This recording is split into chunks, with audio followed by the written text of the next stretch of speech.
Hi, I'm Patty Ann Brown, and you are in the Strategy Room. Democratic presidential rivals Hillary Clinton and Bernie Sanders faced off in a feisty debate Wednesday night, and immigration emerged as a key issue. Former Secretary of State Clinton accused Senator Sanders of supporting so-called vigilantes patrolling the U.S.-Mexico border. Sanders slammed Clinton for turning her back on children fleeing violence in Honduras. All of this ahead of the voting in the delegate-rich state of Florida, where immigration reform is one of the hottest topics of the election. Joining us now from D.C. are Talk Media News Bureau Chief and Fox News contributor Ellen Ratner and Republican strategist Ron Bonjean. Welcome to both of you. Thanks so much. Ellen, what did you make of the exchange over immigration last night? Listen, I thought it was interesting because clearly they had each had their research people do the research, and Hillary Clinton went after what would Senator Sanders called sort of an obscure line in one of the bills that he supported. You know, that's really not fair. We all know, and Senator Clinton, then Senator Clinton, was serving with then Senator Bernie Sanders and knows that all kinds of stuff, we call it Christmas tree ornaments, get put into bills. You can't vote 100% pure on a bill. All right. Both candidates are supporting a path to citizenship. Ron, how different do you think their plans are, and how do they compare with their Republican counterparts?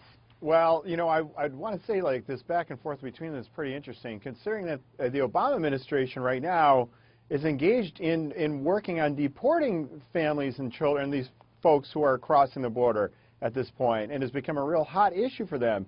So I do think Hillary Clinton has much more of a liability on that because she was with the Obama administration. But it's clear that the back and forth is going to continue, and you know, Bernie Sanders seems to be making a comeback on this. So the debate was sponsored by the Washington Post and Univision, aired on CNN. The moderators are getting some praise for being tough with the candidates, especially Jorge Ramos asking what would happen if Mrs. Clinton is indicted over her private email server. Ellen, do you think that was fair?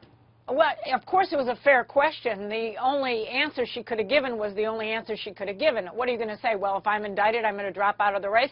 She gave the only answer that she could have possibly given. Which, just for the record, is, well, that's not going to happen. It's a ridiculous question. That's right. Question. Exactly. Yeah. And so I think that, look, she may be indicted, she may not, but she couldn't have answered anything else. If I was advising her, if you were even advising her, if even Ron was advising her, she probably would have said the same thing. Florida, obviously important on both the Democratic and Republican side. Right now, on the Democratic side, Mrs. Clinton holds the lead in the Sunshine State. Ron, do you see Sanders closing this gap?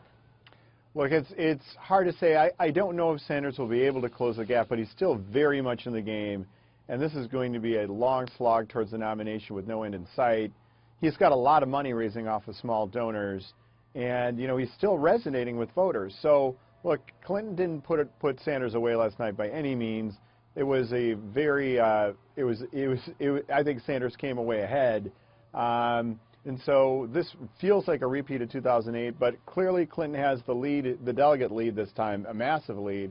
And so I do think she'll eventually be the nominee, but Sanders has given her a headache. Yeah, she also has the superdelegate lead, which is substantial at this point. So, all right, we'll see. Ellen, Ron, thank you both for joining us. Thank you. And for complete coverage of the 2016 race, check out foxnews.com. I'm Patty Ann Brown. Thanks for watching.